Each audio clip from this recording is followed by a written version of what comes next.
Welcome back to another episode of It's All Clutter with Jess Marcy. I am Jess Marcy. I am a clutter coach, and I take an entirely different approach to tackling all of the clutter in your life.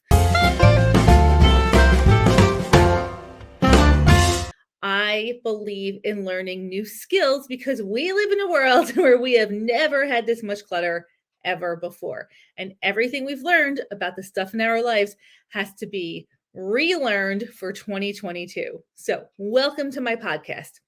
Today, I want to talk about the number one question that I get asked. Where do I start? I am overwhelmed. I am drowning in clutter. How do I get started tackling my clutter? Unfortunately, there is a ton of really bad advice about this question. And this is the first question that you're asking. A lot of the advice tells you that you should start with your clothing, or you should go buy boxes and bins, or organizing systems. And newsflash, systems don't work. Organizational systems fail every single time. Do not buy into another system. Please, it's not going to work. We can talk about that on a later podcast.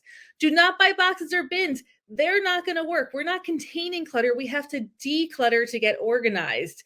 Think about it this way.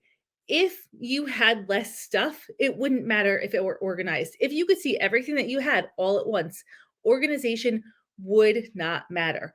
We have to declutter before we can organize. The spot where you start is going to be unique to you. You don't need to go in an order of categories. And actually, working by categories makes no sense either because clutter is a bunch of commingled collections. If you have a bunch of commingled collections, if you have electronics cords mixed with toiletries, like, little hairsprays mixed with coins, mixed with photos, mixed with stuff your kids brought home from school, mixed with hair accessories, mixed with socks, that's not a it's not a category there. You can't start decluttering that category. That is a commingled collection. The place to start where you want to start tackling your clutter is with anything that you can make an easy decision on. So anything that has no emotion attached to it, anything you can easily say keep, toss, donate.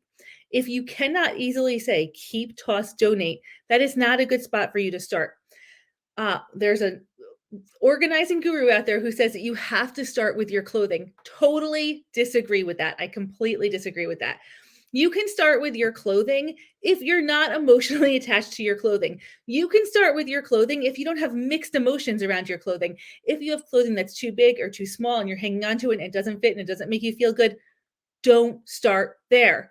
That's going to bring on a whole onslaught of emotions that you're going to have to deal with as you're trying to decide, should I keep this or should I toss this? It's a bad starting point for you. Find a good starting point for you. What do you have in your house? And it could be anything that you can make an easy decision on. Emotionally easy. That is where you start decluttering. Look around you right now. Is there anything that you can pick up and say, I am definitely keeping this because I love it, or I am definitely tossing this because I don't need it in my life? That is emotionally easy. If you come to something and you're like, I don't know, I'm not sure, this brings up a lot of, past identities that I had and a lot of things that I thought I was going to do. And this represents a lot more in my life. We can't make a decision on that right now. We're at the beginning of the process. That's a later on decision. Anything that is emotionally easy is the place to start. And it doesn't matter where it is. It doesn't matter what room it is in, what category it's in. It doesn't matter. Start making easy decisions. Strengthen that decision-making muscle because that is a muscle that can be strengthened with your easy decisions, and it gets so much easier after that. Save all of the emotional, sentimental memorabilia for last. And keep in mind that memorabilia might look like something other than a photo. It could be your wedding dress from your wedding 2 weddings ago. It could be a picture that your child drew. It could be silverware that you inherited from your grandmother. It could be anything. There could be memorabilia in any collection or category in your entire house. So be on the lookout for memorabilia. You don't need to tackle it now. Make easy decisions, and whatever you do, just get started. You can do this. Go ahead, follow, subscribe, do whatever you're supposed to do to keep this channel up and running. Thank you so much, and I will see you next week on another episode of It's All Clutter with Jess Marcy.